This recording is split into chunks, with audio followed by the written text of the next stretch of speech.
Bismillah, alhamdulillah kita ketemu lagi bareng gua Romi. Hari ini gua semangat banget, super excited karena gua mau ngajak teman-teman semua buat ngebahas ada satu handphone ini game changer banget resmi di Indonesia. Kalau dilihat dari boxnya ini nggak kelihatan kayak orang nggak akan tahu sih ini kardus apa ya, bisa jadi kardus make up atau kardus elektronik ya, bukan kayak kardus handphone karena cuma ada logo segitiga aja kayak gini. Ya, jadi ini adalah handphone layar lipat flip pertama dari Tecno. Gokil ya, ini Tecno kemarin dia udah bikin handphone murah dengan layar melengkung. Sekarang mereka bikin lagi handphone layar lipat flip. Oke, ini kita lihat, ini udah dibuatnya di produksi oleh PT Yifang Cargo Mutiara Elektronik di Tangerang. Jadi ini buatan atau rakitan lokal. Mantep ya, gua benar-benar salut lah sama Tecno. Pas kita buka juga, wah mantap, tersaji. Ini dia handphonenya, ada tulisan Phantom. Ini handphonenya kita singkirin dulu. Terus ada SIM ejector. Terus juga ini ada kabel ya. Ini kabelnya USB A to USB C. Oke, warna putih. Terus dapat lagi ini charger. Kita lihat dayanya ya. Oke, ini charger 45 watt dan ciri khasnya Tecno ya. W-nya, huruf W-nya itu kayak M kebalik. Kocak nih. Terus juga, nah ini kotak yang berharga karena di sini tersimpan, wah tuh ya ada casing. Oke, kita lihat nih, casingnya lucu ya, warnanya ini cewek banget dan ada pegangan untuk jarinya nih, bagus ya, casingnya keren. Terus ini ada quick guide, ada kartu garansi, ada stikernya juga dikasih tuh, ada 2 stiker ya, ada kucing, ada burung, ada ini apa nih, guguk apa serigala. Oke, jadi itu dia isi paket penjualannya yang lumayan lengkap. Sekarang kita langsung bahas handphonenya. Wow, cantik sekali. Ini warna biru atau ungu gitu ya, cakep. Bagian bodinya ini terbuat dari eco leather, enak banget, lembut ya di tangan, teksturnya cakep. Tapi mungkin akan gampang kena kotor ya, kena debu ya. Tapi jangan khawatir karena tinggal pakai tisu, pakai minyak kayu putih aja digosok pelan-pelan itu gampang hilangnya. Terus di sini juga di bagian bawahnya ada warna area yang lebih tua, jadi kesannya kayak two-tone. Dan juga nih ada aksen buletan dengan huruf V ya, kayak chrome gitu ya, dia berkilau, menambah kesan, ini kecil ya tapi menambah kesan mewah premium. Terus di bagian, nah ini ada bagian bulat nih, ini adalah layar eksternalnya, cover screen-nya yang sebenarnya nggak segede ini. Jadi layar utamanya ini bulatan yang tengah ini ya, nih yang gue tunjuk. Di bagian tepiannya itu ada 2 kamera dan juga ada LED flash. Nah untuk frame-nya ini terbuat dari aluminium dan untuk hinge-nya, engselnya ini dari stainless, ada tulisannya Phantom. Wih, cakep. Oke, kita lihat body tour dulu. Di bagian atas ini ada mikrofon, di bagian kanan ada tombol volume dan juga ada tombol power yang nyatu dengan fingerprint. Di bagian kiri ada slot kartu. Terus di bagian bawah ada mic, ada grill speaker dan ada port USB-C. Dan gue hampir lupa ngasih tahu ya, kalau di bagian depannya ini dia udah terpasang anti gores. Jadi aman dan di dalamnya juga pastinya udah ada anti goresnya. Yuk langsung kita nyalain. Gue melihat ini kayak Samsung ya, wallpapernya mirip-mirip Samsung Z Flip nih, kayak bunga. Kalau Samsung itu pas dibuka dia ada, sama tuh ada animasinya juga tuh. Sekarang kita mau coba ya untuk buka tutupnya. Ini sih seret, harusnya aman dan dia garansinya 12 plus 1 bulan ya. Semoga sih ya, ini kan gua nggak tahu klaimnya bisa kuat berapa ribu kali buka tutup. Tapi kalau mereka udah bikin kayak gini ya harusnya sih mudah-mudahan aman. Dan dalam kondisi ketutup kayak gini sih ini rapat banget ya, hampir nggak ada celah lah ini. Jadi aman dari debu harusnya. Dan di kondisi yang terbuka seperti ini juga tegak lurus ya, tuh, tegak lurus.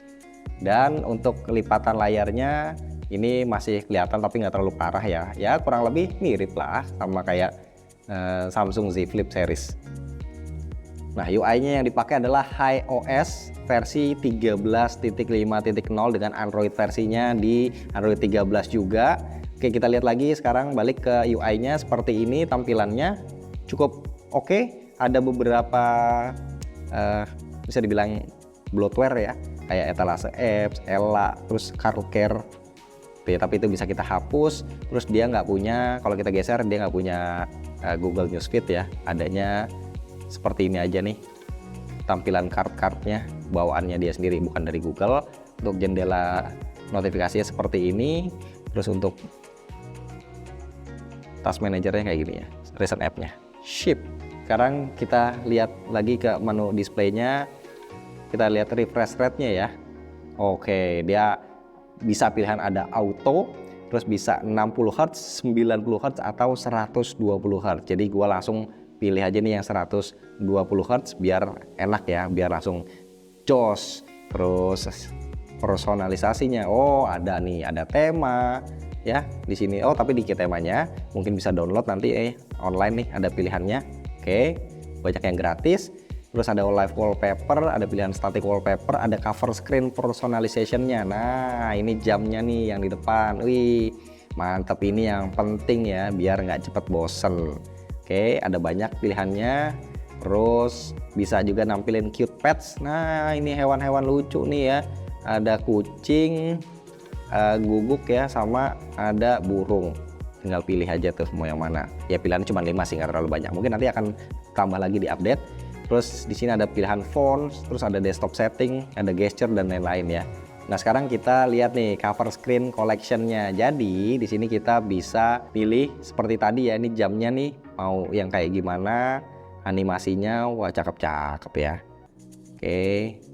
Terus kita bisa pilih cute pets-nya. Nah, ini gua pilih tadi kucing. Oke, oh ada always on display-nya juga ya. Ini pilihannya juga banyak tuh. Wah. Oke, bisa ada Timoji-nya juga ya. Ada jam, ada grafis ya, visual seperti ini. Kita pilih misalkan jamnya kayak gini ya. Oke, sekarang kita coba lihat di sini. Nih, tampilan basicnya kayak gini. Kalau kita double tap, wah ini dia kucingnya. Waduh, lucu amat imut. Oke, ini ibarat hewan peliharaan. Ini kalau misalnya bisa ya, lebih berinteraksi, lebih mantep ya. Misalnya kayak kita kasih makan gitu ya, kayak Tamagotchi jadinya. Kalau kita geser, wah ini ada menunya tuh untuk widget, kalender ada shortcut kamera, ini ada olahraga ya, activity, ada alarm, terus bisa nambah lagi widgetnya nih, unfold to continue. Jadi kita bisa pilih dan kita lihat di sini nih. Nah, ini widget-widgetnya ya, ada weather forecast, agenda, kamera, vitality rings, alarm, weather alert, timer, stopwatch, dan ada sound recorder. Untuk saat ini pilihannya seperti ini aja. Kedepannya bukan nggak mungkin akan ditambah lagi. Nah, untuk kameranya tadi kita pengen lihat ya, gue penasaran. Oke, jadi seperti ini tuh. Wah, unik juga ya, bulat. Biasanya kan soalnya kotak atau persegi panjang.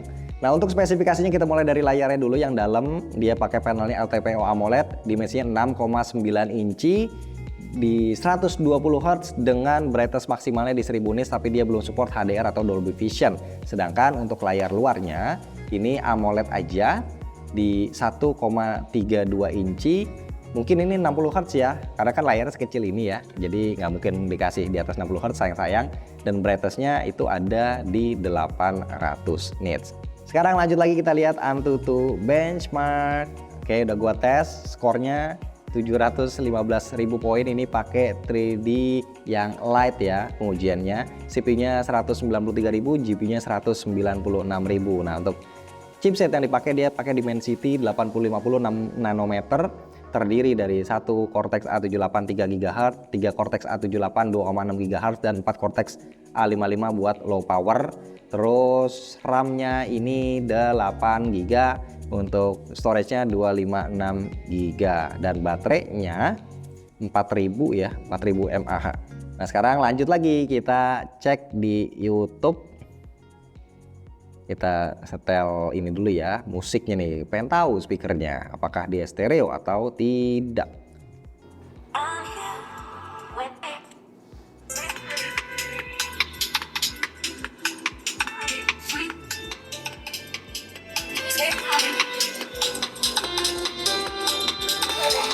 Mantap, speakernya stereo, ada di atas earpiece dan juga ada di bawah grill speakernya.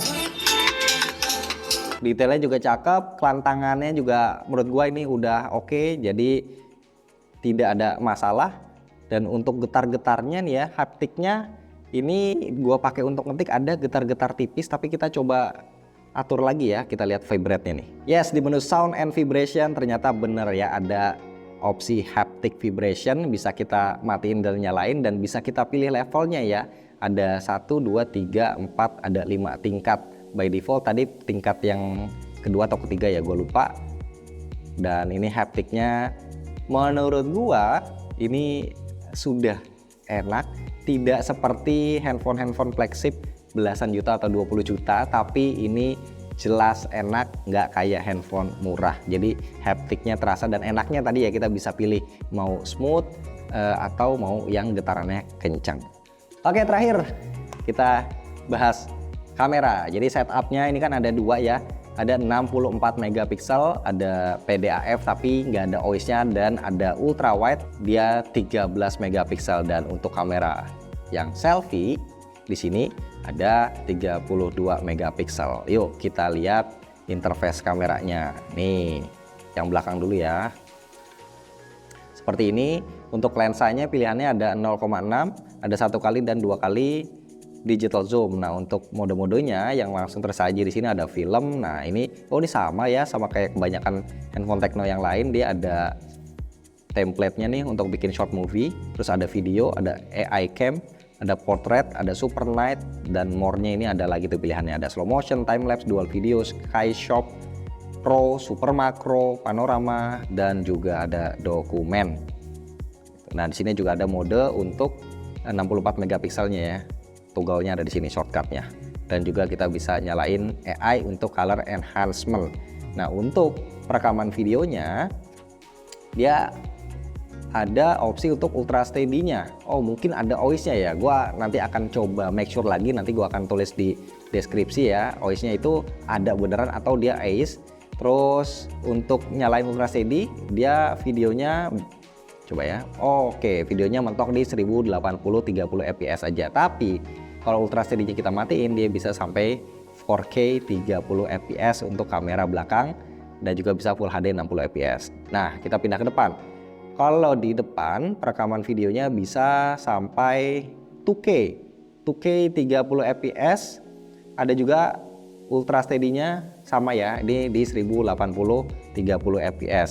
Jadi kalau kita nyalain ultra steady-nya, dia akan sedikit nge-crop. Nah, terus kalau kita mau pakai kameranya untuk ngevlog, ya di sini ada pilihannya cover screen, ikonnya kecil di kiri atas. Nah, udah kelihatan tuh. Wah, cakep ya. Jadi seperti ini. Oke, kurang lebih mirip seperti yang ada di Z Flip series. Tapi di sini kita nggak bisa atur ininya ya, jadi cuman cover screen-nya aja, kita nggak bisa untuk ubah-ubah modenya nih. So, gimana tadi teman-teman udah lihat unboxing dan juga first impression singkat gua untuk Tecno Phantom V Flip ini. Ya menurut gua ini katanya ya harganya under 9 juta. Kalau benar ini bisa jadi game changer ya, karena kita tahu harga baru untuk handphone layar lipat yang flip kayak gini semuanya pemain lain itu belasan juta, tapi dia berani ngasih harga di bawah 9 juta dengan kualitas yang menurut gua ini oke, build quality-nya oke, desainnya juga oke, unik dengan layar depan yang membulat seperti ini. Beda dari yang lain, warnanya juga cakep, paket penjualannya lengkap, casingnya juga tadi kita dikasih juga cakep, udah pakai anti gores juga, UI-nya juga tadi enak. Dan gue lupa bilang untuk OS-nya dari kan Android 13, dijanjiin dapat 2 tahun untuk versi upgrade versi OS dan 3 tahun untuk security update. Ya kalau benar harganya under 9 juta ya mungkin ya brand lain bisa sedikit waspada, karena brand-brand China itu mulai bisa mengejar, bukan cuma bisa bikin handphone murah, tapi handphone layar lipat bisa dibikin lebih murah sama mereka. Luar biasa.